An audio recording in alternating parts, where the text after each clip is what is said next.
ఉత్తమ్ జైలుకెళ్లడం ఖాయం. Civil supply శాఖలో అవినీతి. హైకోర్టులో పెద్ది సుదర్శన్ రెడ్డి ఫిల్. 4 వారాల్లో కౌంటర్ దాఖలుకు ఆదేశం.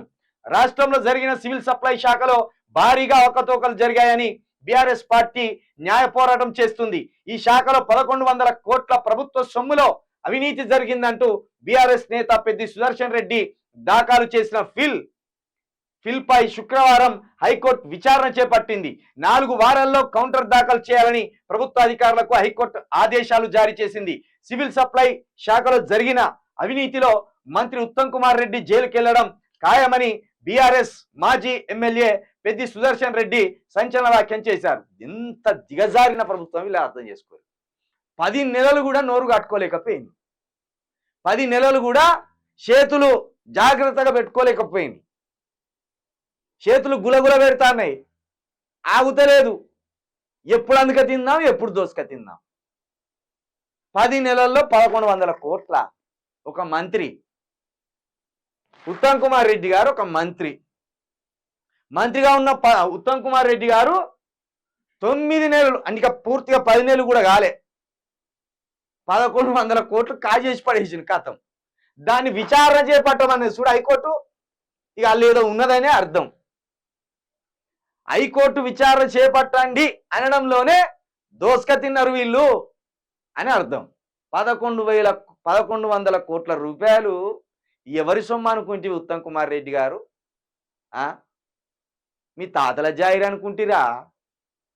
లేదా మీ అధికారికంగా మాకు అధికారం వచ్చింది కాబట్టి ఇక ఏమైనా దోసుక తిందాం అనుకున్నారా? మీ బాధ్యత లేదా రేవంత్ రెడ్డి గారు?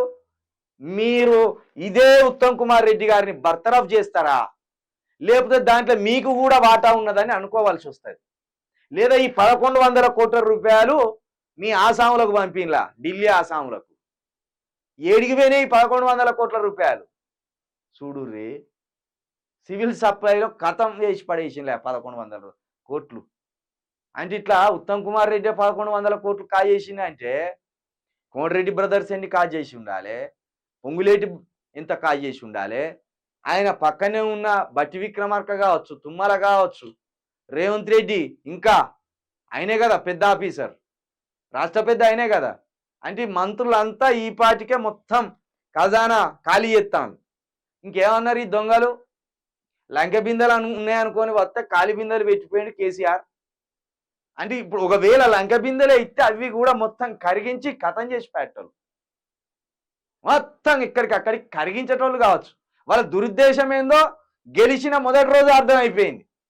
లంక బిందెల కోసం వచ్చినాం మేము పాలకులం కాదు గజ దొంగలం అని వాళ్ళకు వాళ్ళే ఓపెన్ అయింది.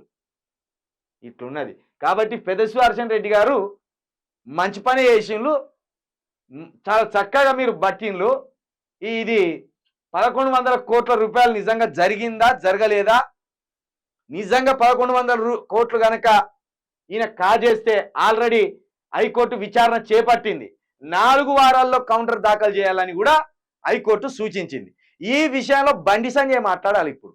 ఈ విషయంలో కిషన్ రెడ్డి స్పందించాలి ఇప్పుడు. ఈ విషయంలో ఈటల రాజేందర్ స్పందించాలి. దీన్ని ఖచ్చితంగా అదే ఎన్డీఏ కేంద్ర ప్రభుత్వం దగ్గరికి తీసుకుపోయి దీని మీద సీరియస్గా ఎంక్వైరీ చేయాలి. అవసరమైతే సిబిఐని కూడా పంపించాలి. ఇవి మాట్లాడతలేరు, దోసుక తిన్నది. ఇంకో ప్రతిపక్షంగా ఉన్న బీజేపీ ఇక్కడ చేతులు ఎత్తేసి కాంగ్రెస్ తోటి అంటగాగుతాను సిగ్గు లేకుండా. దీని మీద ఖచ్చితంగా ఎంక్వైరీ జరగాలి. ఈ 1100 కోట్ల రూపాయలు ఏమైనా కూడా తేల్చాలి.